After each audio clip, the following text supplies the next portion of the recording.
പ്രതിഭകൾക്ക് ആദരമായി smart Kuttiadi വിജയാഘോഷം സംഘടിപ്പിച്ചു. കോഴിക്കോട് കുറ്റ്യാടി മണ്ഡലത്തിലെ ഉന്നത വിജയികൾക്കുള്ള ആദരവും സമ്പൂർണ്ണ വിജയം നേടിയ വിദ്യാലയങ്ങൾക്കുള്ള ഉപഹാരവും ചടങ്ങിൽ കൈമാറി. പരിപാടി MV നികേഷ് കുമാർ ഉദ്ഘാടനം ചെയ്തു. കുറ്റ്യാടി നിയോജക മണ്ഡലത്തിലെ SSLC +2 പരീക്ഷകളിൽ ഉന്നത വിജയം നേടിയവരെ ആദരിച്ചു.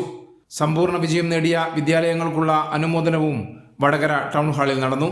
KP കുഞ്ഞമ്മദ് മാസ്റ്റർ MLA പൊതുവിദ്യാഭ്യാസ ശാക്തീകരണ പരിപാടിയായ സ്മാർട്ട് കുറ്റ്യാടി നേതൃത്വത്തിൽ നടന്ന പരിപാടി MV നികേഷ് കുമാർ ഉദ്ഘാടനം ചെയ്തു. ഈ മണ്ഡലത്തിലെ വിദ്യാർത്ഥികൾക്ക് ഒരു കുറവും ഉണ്ടാകാൻ പാടില്ല. അവരുടെ ഉന്നത വിദ്യാഭ്യാസത്തിൽ ഏറ്റവും മികച്ച നാഴികക്കല്ലായി അവരുടെ SSLC +2 പരീക്ഷകൾ മാറണം. അവർക്ക് ആവേശം പകരുന്നതിന്, അവർക്ക് മുന്നോട്ട് പോകാനുള്ള കരുത്ത് ഉണ്ടാക്കി കൊടുക്കുന്നതിന് ഈ ജനപ്രതിനിധി നടത്തുന്ന ഉജ്ജ്വലമായ പ്രവർത്തനങ്ങളെ ഞാൻ അഭിനന്ദിക്കുന്നു. കുറ്റ്യാടി മണ്ഡലത്തിലെ 10 ഹൈസ്കൂൾ, 11 ഹയർ സെക്കൻഡറി സ്കൂൾ, ഒരു വൊക്കേഷണൽ ഹയർ സെക്കൻഡറി സ്കൂൾ എന്നിവിടങ്ങളിൽ നിന്ന് ഉന്നത വിജയം കരസ്ഥമാക്കിയ പ്രതിഭകൾ ആദരം ഏറ്റുവാങ്ങി. ആതുര സേവന രംഗത്തെ മികച്ച പ്രവർത്തനത്തിന് ഡോക്ടർ സച്ചിത്തിനെ ആദരിച്ചു.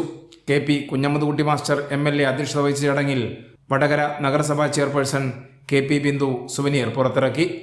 കൈരളി ന്യൂസ്, കോഴിക്കോട്.